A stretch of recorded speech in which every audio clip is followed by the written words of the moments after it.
Evening 15 দিন পর বাড়ি থেকে আসার পর আলসিয়া হয়ে গেছুম। তো আজকে আর পাস্তা সিদ্ধ করিয়া রান্ধিবার মতো মোর সময় নাই। তো খোলা যেহেতু পাস্তা ছিল আর একটা ম্যাগি ছিল, তো অনেক দিন থেকে যেহেতু বাড়িতে নাই, মাও আর বেশি কিছু আনে নাই।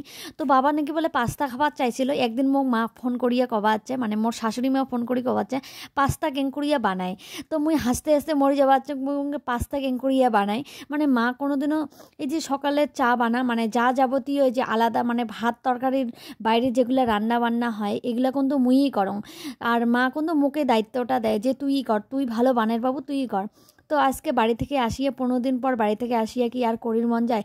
তার জন্য আর সিদ্ধ করিয়া এক্সট্রা করিয়া জলটা না ফেলে দিয়ে মুই কী করছুম আজকে পিঁয়াজ লঙ্কা একবারে ভাজিয়ে ওদি পাস্তাটা বসে দিয়ে ডাইরেক্ট এং করিয়া বানালাম। যদিও পাস্তাটা এতটাও টেস্ট হয় নাই, মামামের তো পছন্দই হয় নাই, কারণ মামাম এমন ভাল পায় না, খানিক কড়কড়া ভাজা ভাল পায়।